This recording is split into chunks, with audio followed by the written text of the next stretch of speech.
ఐటీలో ఎంట్రీ కావాలా? Trainee software engineer గా అజా కోడింగ్ ట్యూటర్ లో 2 వీక్స్ ట్రయల్ పీరియడ్ లో వెంటనే చేరండి. Hey guys, hello everyone, what's up?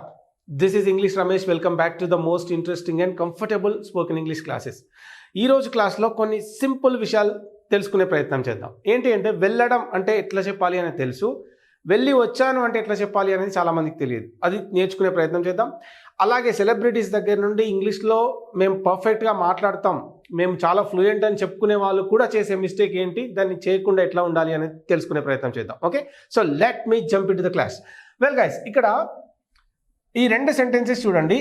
I have gone to Goa, నేను గోవాకి వెళ్ళాను. I have been to Goa, వెళ్ళి వచ్చాను. Simple. I have gone to Goa అంటే నేను వెళ్ళాను, వెళ్ళి వచ్చాను అంటే I have been to Goa. సింపుల్గా చెప్పే ప్రయత్నం చేద్దాం. ఓకేనా? ఇప్పుడు చూడండి, నేను మా విలేజ్కి వెళ్ళాను అంటే I have gone to my village. వెళ్ళి వచ్చాను అంటే మాత్రం I have been to my village అని చెప్తాం, వెళ్ళి వచ్చాను అని చెప్పడానికి. ఓకే, ఈ విధంగా right.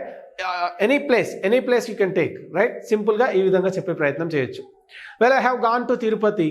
I have been to Tirupati అంటే నేను తిరుపతికి వెళ్ళి వచ్చాను. గాన్ టు అంటే వెళ్ళాను అని. ఈ విధంగా గుర్తుపెట్టుకునే ప్రయత్నం చేయొచ్చు.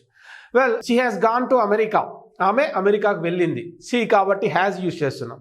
She has gone to America, ఆమె అమెరికాకు వెళ్ళింది.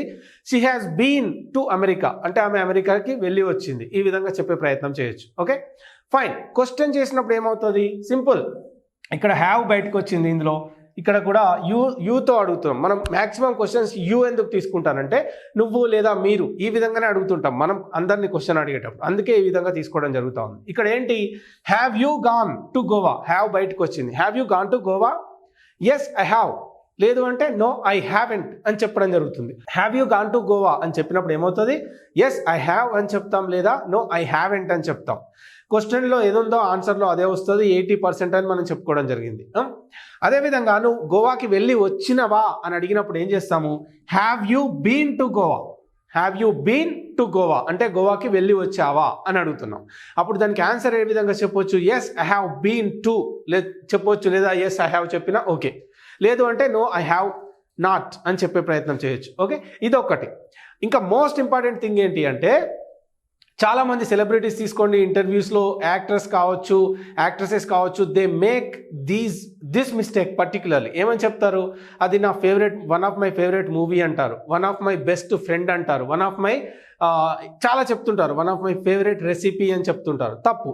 ఎందుకంటే ఇక్కడ ప్లూరల్ ఉంది, ఇక్కడ చాలా ఉన్నాయి, అందులో ఒకటి అని చెప్తున్నప్పుడు ఏ విధంగా చెప్పాలి? ఇక్కడ ఖచ్చితంగా ప్లూరల్ రావాలి, కానీ సింగులర్ అనేది రాకూడదు. ఏ విధంగానే చెప్తాం.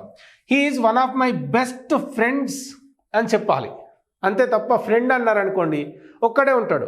ఒక్కడే ఉన్నప్పుడు అందులో ఒక్కడే ఫ్రెండ్ ఉంటే అందులో ఇతనొక్కడు నా బెస్ట్ ఫ్రెండ్ అని ఎట్లా చెప్తాం? తప్పు కదా. అక్కడ నాకు చాలామంది ఫ్రెండ్స్ ఉన్నారు, అందులో వీడు నాకు బెస్ట్ ఫ్రెండ్ అని చెప్పినప్పుడు ఏంటి? Is one of my best friends అని చెప్పండి. This is one of my favourite books అని చెప్పండి, బుక్ కాదు. This is one of my favourite movies అని చెప్పండి, కానీ మూవీ అని కాదు. ఓకే, గుర్తుపెట్టుకునే ప్రయత్నం చేయండి.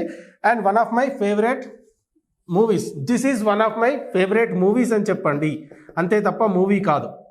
ఎందుకంటే అక్కడ చాలా మూవీస్ ఉన్నాయి, అందులో నాకు ఈ మూవీ ఇష్టం అని చెప్పినప్పుడు ఏ విధంగా చెప్తాం? This is one of my favourite movies అని చెప్పాలి. Is one of my best friends అని చెప్పాలి. Is one of my favourite actors అని చెప్పాలి, యాక్టర్ కాదు. ఇది ఖచ్చితంగా గుర్తుపెట్టుకునే ప్రయత్నం చేయండి. Okay guys, yeah, that's it for today.